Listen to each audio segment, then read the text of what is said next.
Hey everybody, it's me Asinellus and welcome back to another video. Welcome back to Reddit. Welcome to r/LetsNotMeet. And this is a place to read true stories about people you never want to meet again. I know a few days ago I went to r/NoSleep and did a video on that, so I decided to continue with the scary story theme, and without wasting another second, let's get straight into the video. He tried to get me into his apartment. The details is I'm a Dutch female of 23 years old. One day, I was getting home from work, like any other day, got into the building and walked over to the elevator. As I pressed the button, I hear the door behind me, the entrance to the building open. A man of approximately 35 walks in. He doesn't notice me right away and he's singing or something. As he sees me, he greets me and I greet him back. We wait in silence. The elevator always takes forever. Suddenly he says, "What's that in your mouth?" Confused, I look up at him. "Excuse me," I ask politely. "What is that?" He asks again while pointing at his tongue. "Oh," I say, understanding what he's talking about now. "That's a tongue piercing." He looks at me confused. "Have you never seen one?" I ask while trying not to laugh. With his face still serious, he says, "No, I like it." "Thanks," I say, a bit awkward. His vibe was just not to my liking. Finally, the elevator stops on the main floor and we both get in. I press 8 and he presses 5. In the elevator, I notice that he was still staring at my mouth. Even when he sees that I'm looking at him, he doesn't look away. At this point, I'm just freaked out and take out my phone to text my brother. "On my way up now, see you in a bit." If he were to do something, then my brother would start to look for me if I didn't arrive in a few minutes. Seemed logical at the time. "Do you live here?" he asks. My intuition acted quicker than my brain, and I said, "No, I'm visiting my boyfriend." He's quiet for a second, so boy or woman, not girl, not man. Those were his choice of words. "I'm visiting my boyfriend," I repeat, "so a man." He's quiet again. I stare at the display and see that we're on the 4th floor. Thank God, I think. When we get to his floor, he gets out but holds the elevator door open. "You want to come with me?" He points at his apartment door. "No thanks, my boyfriend is waiting." "Are you sure? It'll be fun." I'm balling my fists, ready to defend myself if needed, but also shaking because his face was stone cold the entire time. "No," I say as confident as possible. He says nothing and lets the door go. I almost cried when it closed and I knew I was safe. I told my family right away and they said to call them if it were to happen again. For weeks after, if I would hear him walk in, he always did the singing thing. I'd run to the stairs before he could see me. I walked up to the 8th floor just because he scared me so much. About 2 months after this happened, he got kicked out of the building due to unpaid rent. He apparently had 42,000 euros of unpaid rent. I saw him once after that, in the neighborhood.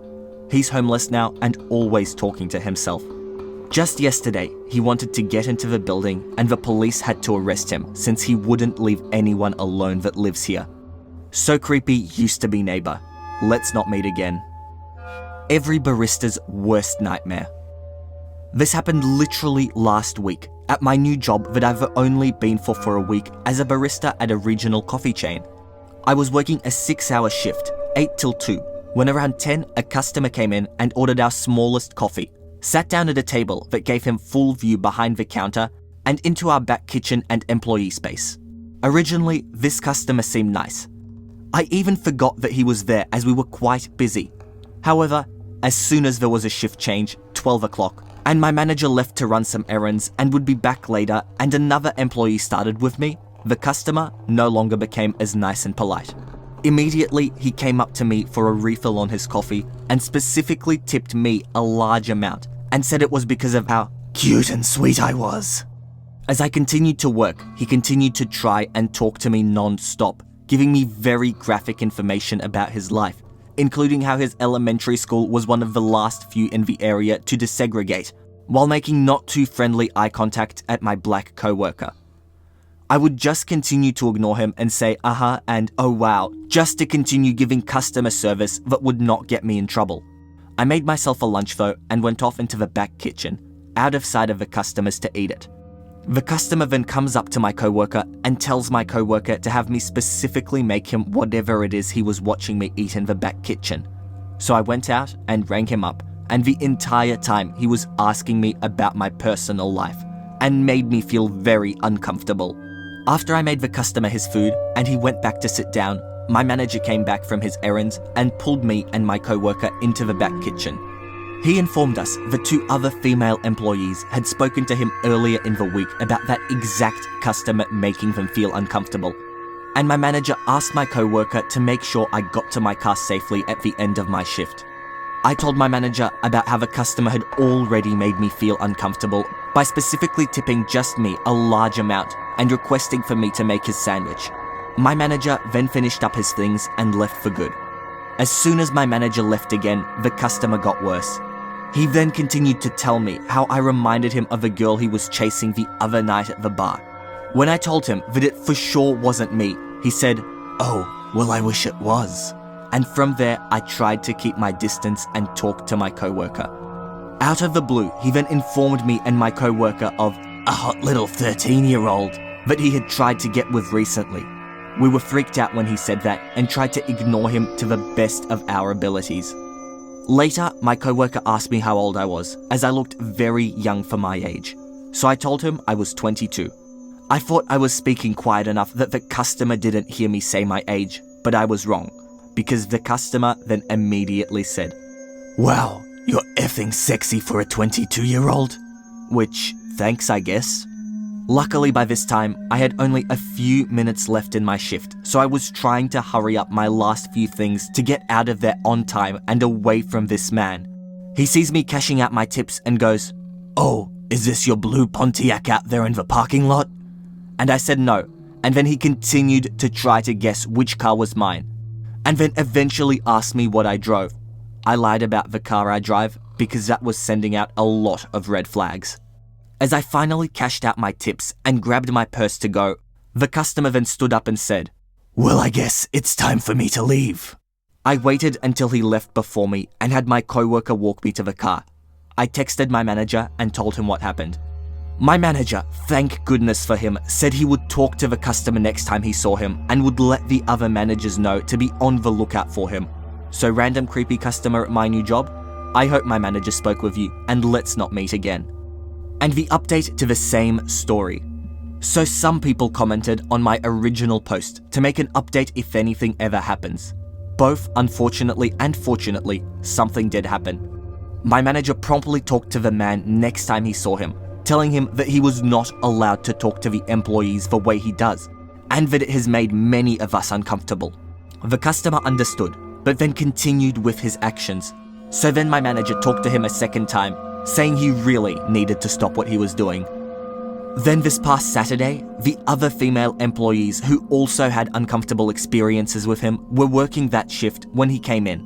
At this point, he told one of our co-workers, who I'll call Gabby, that she was looking super sexy that day.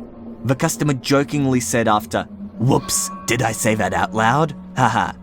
Gabby told him that she didn't appreciate being talked to in that manner, and that he stop talking to her, please. He then asked her to give him some receipt paper, and he tried to write her an apology letter on said receipt paper. He then continued to try and roll cigarettes on one of our tables, to which the other employee that was working told him he needed to leave, as that was against store policy. The next day, he dropped off a chocolate bar and a thing of dry lemonade powder as gifts for Gabby. After that, our managers decided to officially ban him from our location. I was luckily working the shift when it happened. And he for some reason asked why he was being banned even after the manager listed all the reasons. So hopefully, I will actually not meet this horrible customer again. I'm still going to take extra precautions to be safe going home and everything for the next few weeks, as he lives nearby just to be safe.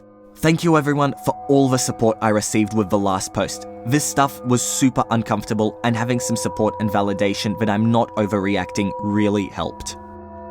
Public park. This is a bit short, but it still bothers me, so I thought I would share. I was about 10 or 11 years old, and at the time I was being homeschooled.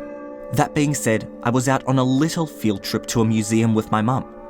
Afterwards, we went to the little public park, if you can even call it that. It consisted of a metal slide, 2 swing sets, a little set of monkey bars, and sculptures with engravings of the city's history. The town I was in is pretty small, and it was also an early morning and a weekday. No one else was really out and about except for us. I was a pretty lonely kid, so I had no problem playing by myself, while my mum sat in the little gazebo doing her own thing. While I was on the slide, I heard the sound of a really old car. You know, the really loud ones. I looked, and as soon as I did, an old, trashy black car came to a complete stop in the middle of the road by the park. It didn't pull to the side, and the car was not turned off at all. Now, the way the park was set up, where I was, I could be very obviously seen, but my mum could not. We were also the only ones in the park. A man stepped out of the car and slammed the door. He looked at me for a little bit too long. It made my body tense up. He then immediately went to the trunk and started digging around. Every now and again, he would look up and make eye contact with me. He looked like he was about to pull something out of the trunk when my mum noticed and called me over. I snapped out of it and slid down the slide, running in the direction of my mum's car. As I was running, I turned my head to see the man slam his trunk and swiftly get back in his car. He drove away incredibly fast. Now, maybe it was a coincidence. Maybe I'm being overdramatic. But park guy, let's not meet. Alright guys, this was me, Asinellus. That's it from me for today. If you like what you saw, then make sure to subscribe to the channel. Reddit videos come out every second day from a whole variety of subreddits. This is the second video I'm doing themed around scarier stories, and if you like them, I'll make sure to continue with the trend. But for now guys, that's it from me. I hope you all enjoyed, and all I want to do is see you all here next time. See you later guys.